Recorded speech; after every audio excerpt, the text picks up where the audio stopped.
Muchas gracias, el maestro Carlos Miguel Preto, por recibirnos en tu biblioteca y darnos el honor de poderla presentar a tanto público que nos sigue en la revista Le Más, de la revista Gandhi. Sí. Y pues que nos puedas platicar cómo conformaste tu biblioteca.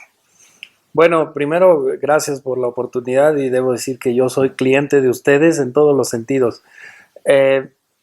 ¿Cómo se empezó? No me acuerdo, porque en realidad creo que como pues cualquiera que tenga una biblioteca, inició sin planearse que se inicie así, ¿no? Entonces, aquí yo tengo algunos discos que son de cuando empezaron los CDs. Yo me acuerdo perfectamente cuando empezó a haber discos compactos y que empezó a salir el acetato, y pues habrá algunos del primer año que en donde costaban mucho más y eran mucho más valiosos, hasta ahora en donde pues ya no crece, porque pues ahora ya va uno acumulando grabaciones digitales que tienen la gran ventaja de que no te quitan espacio, y quizá la gran desventaja pues de que no tienen una memoria física tan clara. Y lo mismo con los libros, o sea, hay libros aquí que pues fueron libros con los que aprendí armonía, por ejemplo, o contrapunto, o cuando primero analicé una sinfonía de Beethoven, pero no me acuerdo yo, ni es algo que estoy pensando de cuándo es, porque también hay aquí libros en esta biblioteca y en una biblioteca que está como junto con esta, pero que no puede estar aquí porque ya no hay espacio físico, que es la biblioteca que heredó mi familia de Adolfo Salazar, que fue un musicólogo español importantísimo, que vino refugiado de la República y que trajo consigo una de las bibliotecas más importantes de libros de música, de partituras, y en agradecimiento a mi abuelo, que fue quien le consiguió la posibilidad de ser asilado en México, le legó esa biblioteca, y después mi abuelo a mí. Ahí hay libros muy antiguos y muy valiosos, libros y cartas de compositores, Manuel de Falla, sobre todo compositores españoles y franceses, y algunos de esos libros están aquí, pero siempre respetando que son parte de otra biblioteca.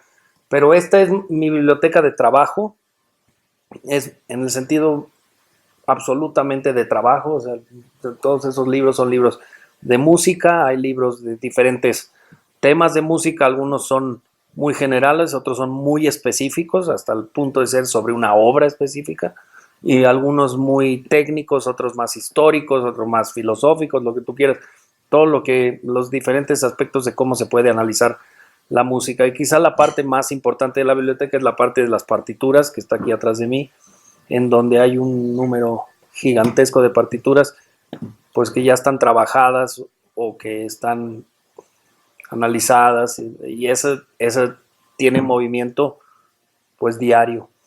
Y también aquí hay, quizá eso es poco usual, porque yo tengo un acervo importante de música de orquesta, es decir, de partichelas, que es lo que toca la orquesta, que tiene mis marcas desde hace muchos años y que me permite ahorrar tiempo de ensayo, o digamos plasmar mis ideas en un papel y no estar supeditado a lo que tengan los músicos de la vez pasada que lo tocaron.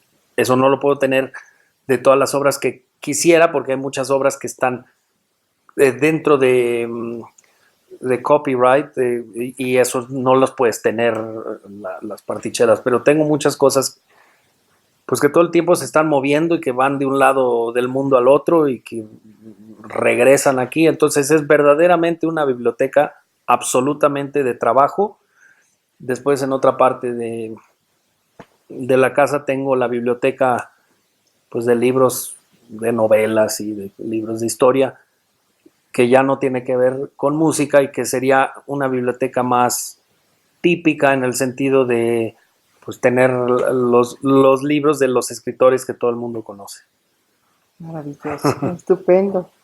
La verdad es única la biblioteca bueno, de trabajo. Es diferente porque diferente. Se va un poco adecuando a las diferentes necesidades. Yo tengo una profesión sui generis, o sea, no es una profesión muy común, entonces necesitas tener estas cosas, aunque eso no quiere decir que todo el mundo las tenga, pero la combinación de partituras, que esas sí son esenciales, con libros de música, con libros sobre compositores, análisis de obras y las obras en sí, pues para mí es muy importante porque así siento como que cuando estoy haciendo una obra tengo el sustento y tengo el apoyo de poder buscar entre los libros que tengo información que me es muy útil.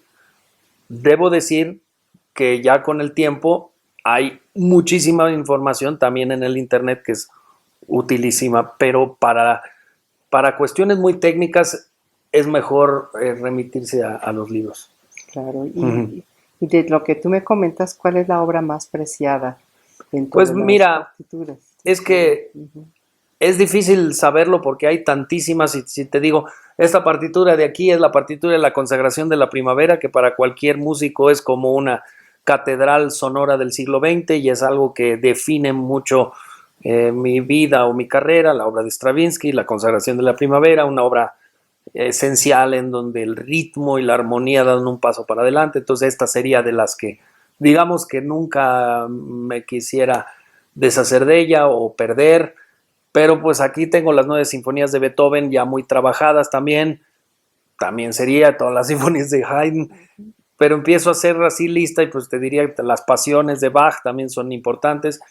Más que enamorarme del objeto, estoy enamorado de la obra y el objeto es una manera de acercarte con la obra, aunque no hay duda que como cualquiera que tiene una biblioteca hay un cierto amor por el objeto y por cómo huele el objeto, por cómo sabe el objeto, si tiene digamos un color o una manera de ser, pues te comunica ciertas cosas y creo que esa también es una parte importante de lo que hacemos, o sea, de que pues yo trato de conservar las partituras en un estado más o menos aceptable.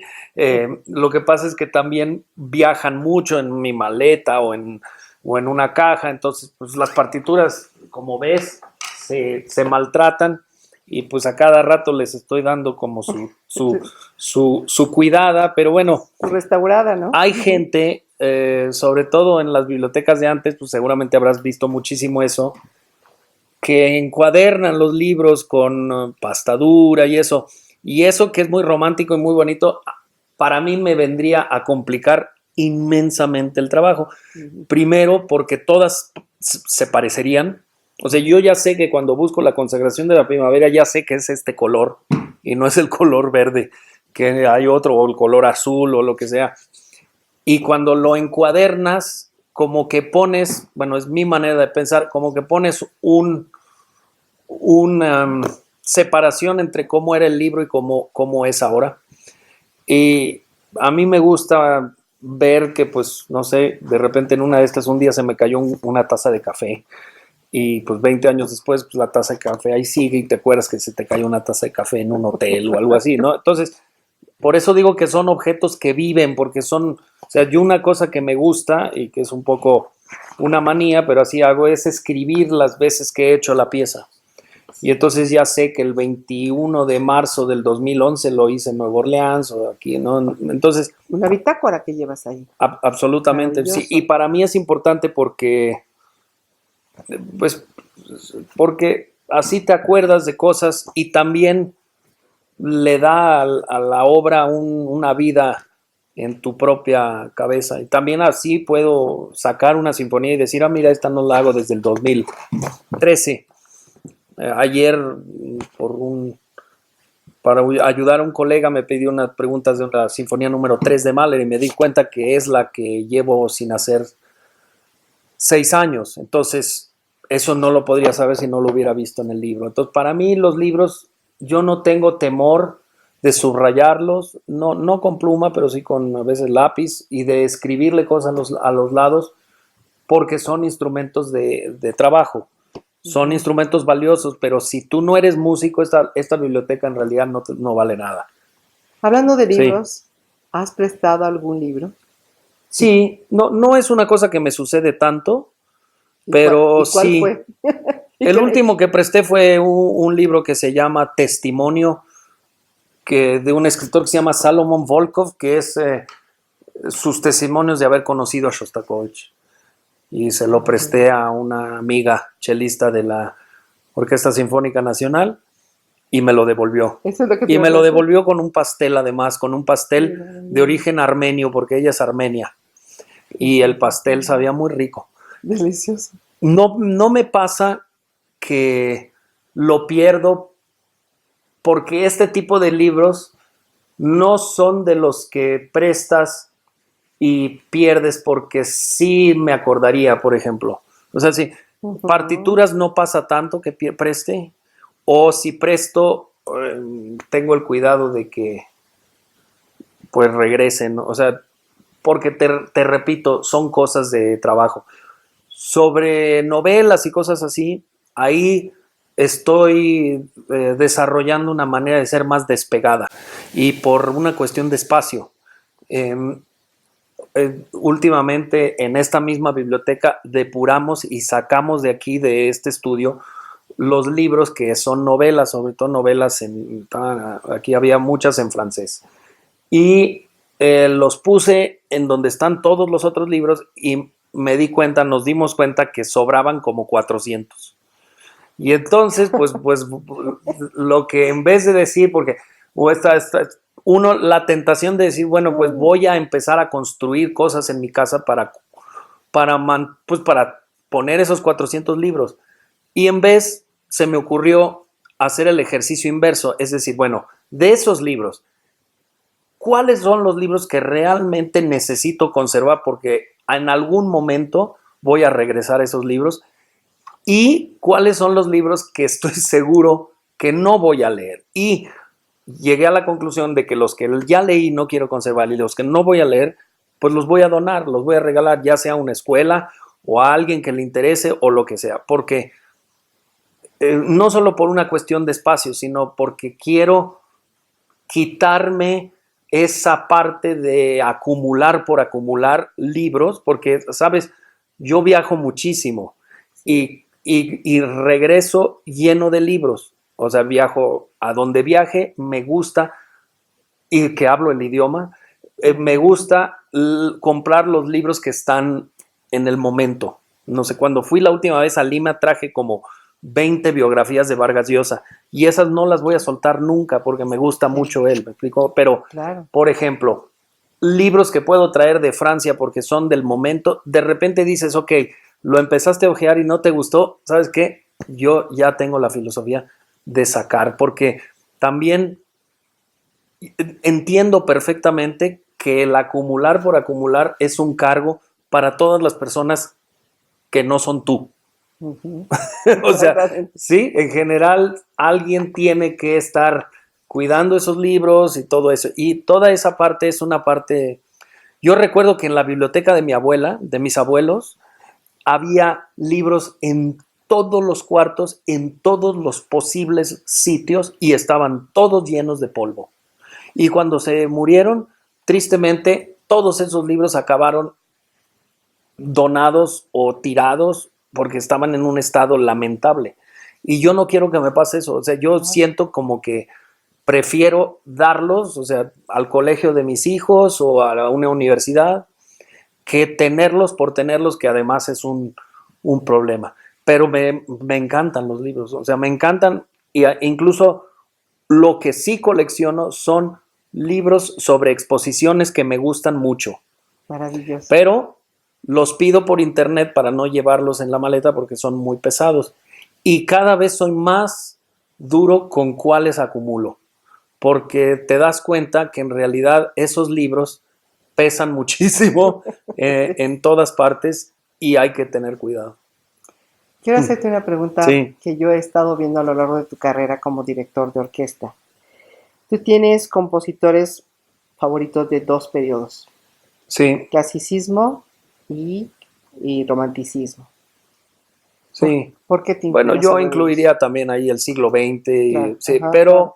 Ujú. pues el clasicismo quizá porque yo crecí con esta obsesión de Mozart, Haydn, Beethoven, porque el medio del cuarteto, que por ejemplo hoy va a haber una sesión de cuarteto aquí, pues los compositores que, que son los que abordas en cuarteto son los compositores importantes del clasicismo, Haydn y Mozart, porque cada uno escribió una cantidad de cuartetos aterradora, ¿no? Entonces son obras maestras, entonces cuando creces con eso, pues desarrollas una afinidad y ahora vengo de un ensayo en donde trabajamos con el coro de madrigalistas y la Sinfónica Nacional, las estaciones de Haydn. Y o sea, yo me encuentro absolutamente en casa en ese repertorio porque es que lo conozco desde que soy niño, cosa que no quiere decir que sea un experto, eso estoy lejos de ello, pero si tú ves la cantidad de libros que hay aquí sobre Haydn y sobre el clasicismo, más o menos te puede llevar a la conclusión de que me interesa y que además tengo una enorme curiosidad por aprender más.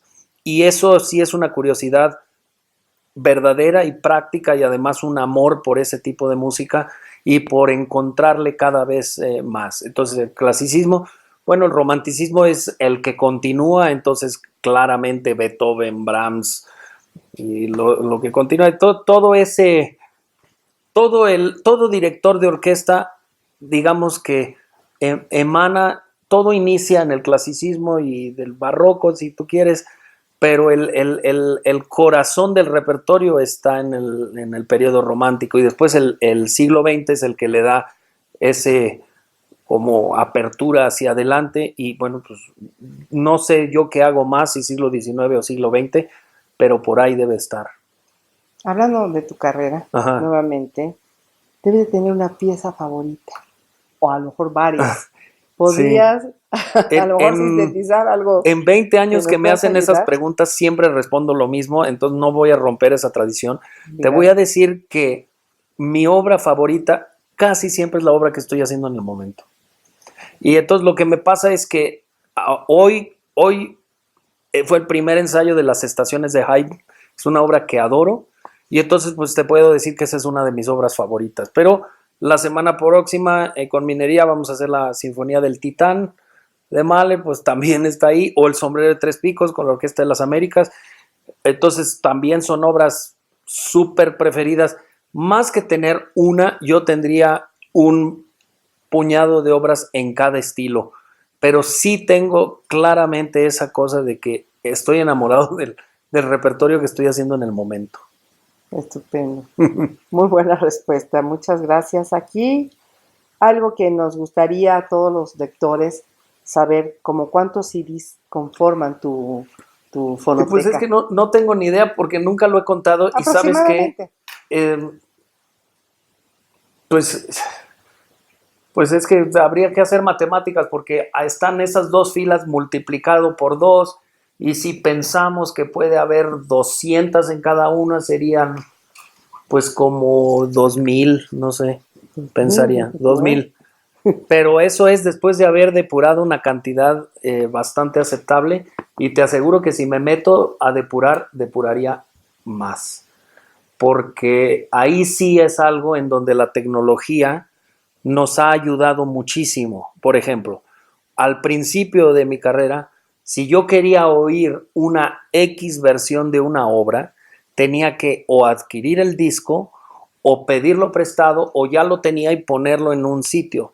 Y ahora, ¿qué voy a decir? Los lectores saben de eso mucho más que yo, mis hijos saben más que yo. ahora con tu teléfono lo sacas, ¿sí? Con las diferentes aplicaciones que te dan acceso. Entonces, la verdad es que ya no estoy acumulando tanto, pero también ahí hay algo como con los libros, o sea, como que hay discos que qué bueno que están en ese formato y que tienen esos colores, pues también la imagen te da un cierto recuerdo a cierto momento. Yo compraba muchos discos compactos en Tower Records antes de que quebrara, ya sea en Nueva York, en Boston o aquí en la Ciudad de México. Era yo un cliente súper asiduo de Sala Margolín con Luis Pérez, y aquí hay muchísimos discos de Sala Margolín, y entonces hay muchos discos que me recuerdan a cierta época, o cuando yo estaba de estudiante, o cuando empezaba a trabajar y que iba yo a Margolín. Margolín se me hacía un sitio maravilloso que tristemente por las realidades del mercado tuvo que cerrar.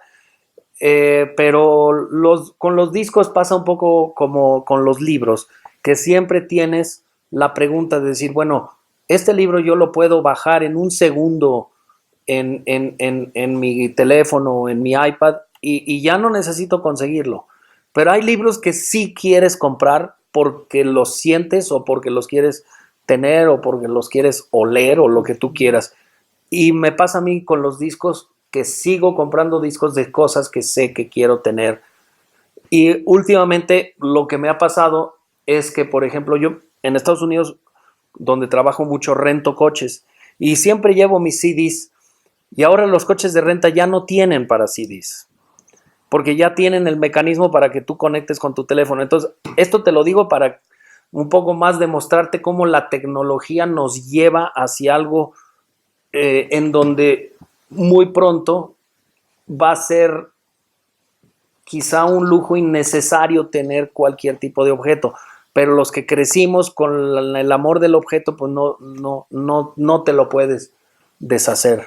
Es una cosa en donde dices, bueno, pues tristemente sí hay una parte afectiva del objeto que cuando no está el objeto físico, quizá no lo tienes. Exacto, perfectamente, tienes toda la razón. ¿Nos podrías decir por qué decidiste ser director de orquesta? La vida me fue llevando, o sea, yo tuve el privilegio de crecer en este medio y verlo como un privilegio natural, o sea, no una cosa forzada. Y llegó un momento, porque yo estudié ingeniería, llegó un momento en donde, pues, ¿sabes qué? Dije, esto es lo mío y a entrarle. Y eso fue hace ya 25 años. El año próximo es 25 años. Y la realidad es que tomé la decisión correcta porque ahora trabajo muchísimo más que antes. Tengo una vida más loca y más cansada, pero mucho más feliz que cuando no estaba en esto. Parece mentira, a través de una obra como esta que estoy haciendo, Las Estaciones, se aprende de todo. Se aprende de teatro, se aprende de poesía, se aprende de pintura, se aprende de historia, hasta de geografía. O sea, para alguien curioso como yo, la música es un excelente vehículo de aprendizaje. Y eso también lo traduzco a gente que es melómana, porque el melómano no es nada más el que le gusta cómo suena una pieza, sino el que le gusta la pieza y todo lo que eso significa. Es decir, es imposible que a alguien le apasione la consagración de la primavera y no sepa que es una obra que combina ballet con escena, con pintura, con historia, con tal.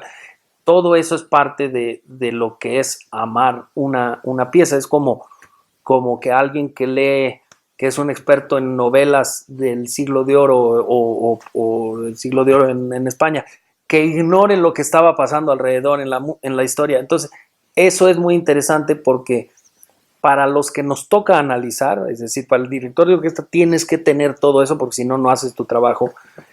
Para el que le toca eso, acabas aprendiendo de cosas absolutamente variadas y que quizá no sospechabas que pudieran suceder. Por ejemplo, yo nunca he sido un fanático de la poesía, pero a través de la música me he tenido que aficionar a la poesía porque hay muchísima música que está absolutamente ligada a la poesía.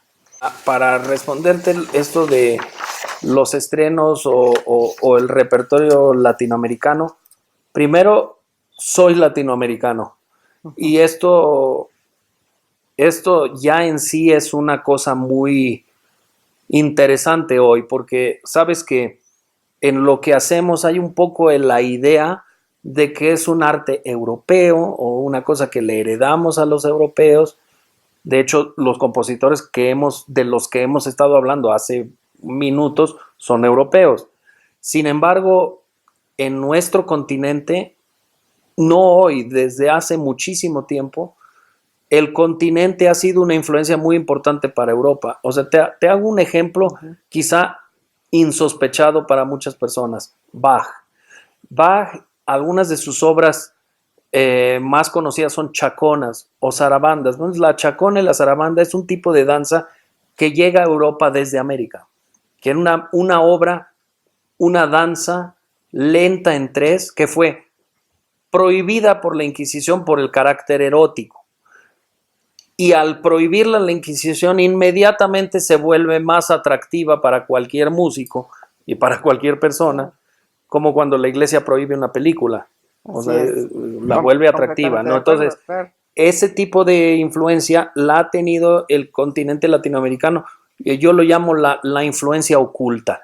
Pero en el siglo XX y en el siglo XXI, esa influencia se vuelve cada vez más clara y cada vez menos oculta.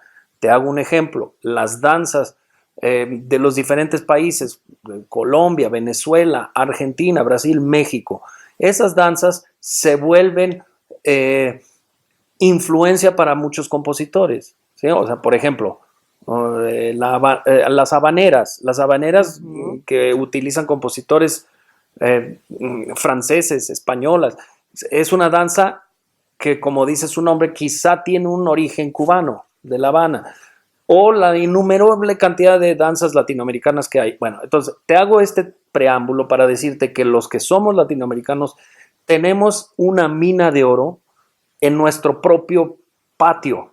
Y si ese patio lo haces más grande, incluyes todos los países de nuestro continente, ahí ves que tenemos la oportunidad de conocer músicos brasileños, argentinos, peruanos, que hablan idiomas y hablan de danzas y de ritmos que son hermanos de los nuestros, pero que al mismo tiempo tienen una magia diferente. La cocina es un ejemplo, ¿sí? O sea, cualquiera que piensa que la cocina mexicana es una cosa, se equivoca. Todo nuestro público lo sabe. Pero sabemos cuánta gente nos simplifica de una manera burda. Pues lo mismo pasa con Perú, con Argentina. Y en la música es exactamente la misma cosa. Y entonces, la mina de oro está ahí, y no es que yo lo haga, yo no es que haga estrenos o que haga obras latinoamericanas por acumular medallitas. No, es porque me parece fascinante. Y me parece fascinante ver que en nuestro propio continente hay compositores tan, digamos, tan latinoamericanos como puede ser Moncayo, o tan eclécticos, intelectuales, interesantes y profundos como puede ser Mario Lavista o Carlos Chávez, y compositores que hoy están escribiendo en idiomas absolutamente variados pero fascinantes. Y cuando veo lo que estos compositores y estos ritmos y estas obras producen en Europa, que es una combinación de admiración y de emoción, yo me digo, bueno, pues ¿por qué no hacer más de esto? Y entonces yo tengo la fortuna de tener amigos compositores vivos hoy, con los cuales tengo excelente relación y que he podido grabar sus obras y que he podido comisionarles obras. Hace poco una obra que le comisioné a Gabriela Ortiz, la grabamos se llama Ominum, que es un concierto para orquesta, que la grabamos en Escocia, la orquesta feliz de grabar esa obra, y cosas así. A mí me parece que nos da variedad y vida a hacer las obras de los compositores que están vivos. Y entonces, hacerla y grabarla creo que es importante, sobre todo porque pues somos de estos países, y si no lo hacemos nosotros, es muy difícil que venga un director de otra parte y que se meta dentro de nuestra cultura y que la entienda. Es factible y ha pasado, ¿eh? O sea, ha pasado que algunos de los expertos más grandes en música latinoamericana son extranjeros, pero la realidad es que cuando lo vives por dentro, sabes cuando un compositor le pone un ritmo de cumbia a una pieza, aunque puede ser una pieza muy seria, de repente le pone un ritmo de cumbia, inmediatamente sabes a lo que se está refiriendo. ¿Sí? O lo mismo te diría con un huapango o con un joropo venezolano.